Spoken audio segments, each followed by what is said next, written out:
For a soccer player, life is always in the game, but the career is a game with a ball, but life is no ball game.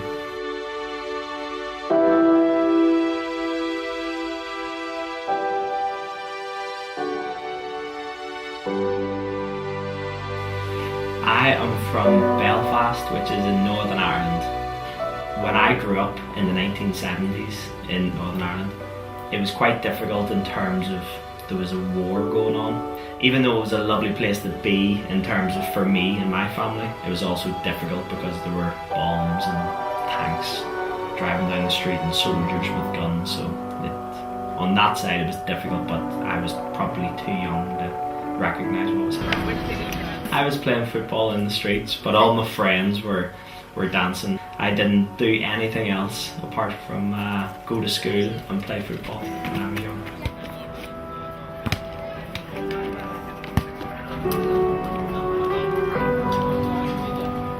I was at Tottenham Hotspur for 6 years, so from when I was 16 in 1994 through to 2000. It was from the team that I played for when I was younger. They spoke to me and asked that I want to go over to England and train and go on trial, because they need to see what you're like, so they need to see if you're good enough.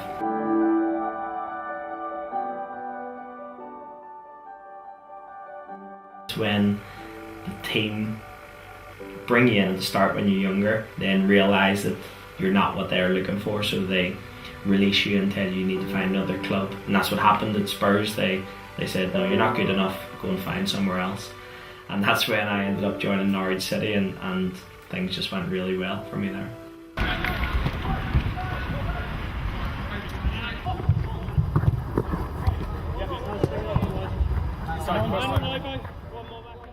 But a really important story was when the manager brought me into his office on a Monday morning, and I thought that I was training really hard, really well, and he brought me in and sat down and told me that he was going to release me from football, from the club.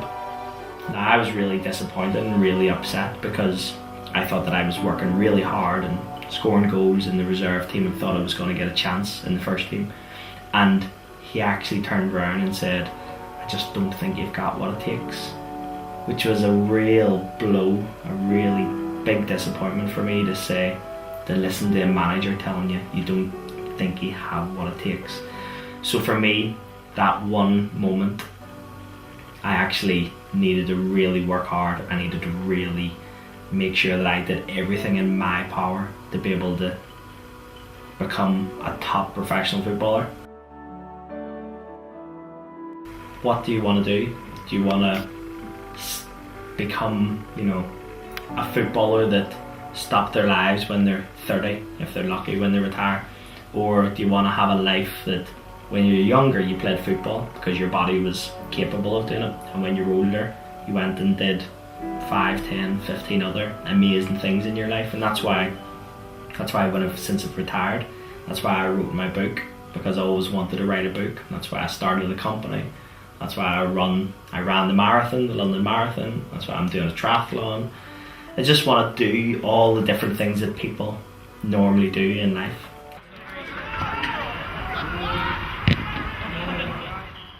I think for some players, their identity, that's all they see themselves as. They're just a footballer. The problem is with that, because whenever that's taken away, if you're suddenly not a footballer, well then what else are you? And that's why, whenever I was playing football, I wanted to do different things. So I wanted to learn a musical instrument, so I learned the guitar.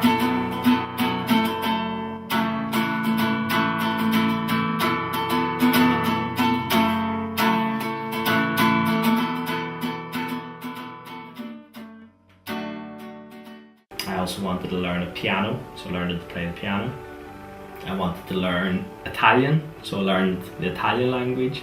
I wanted to do a degree, so I studied a degree, sports science degree, which meant I wasn't just a footballer. I had a whole lot of other things going on in my life, and I wanted to become a landlord, so I rented houses to students. So all these things that are in my life, as well as my friends and my family, it helps me have a wider, more variety in my life. Whereas if my life was just football, and then the football wasn't going well, then that can be difficult to take. So I was probably a little bit more fortunate that I had other things in my life and chose to do them while I was playing.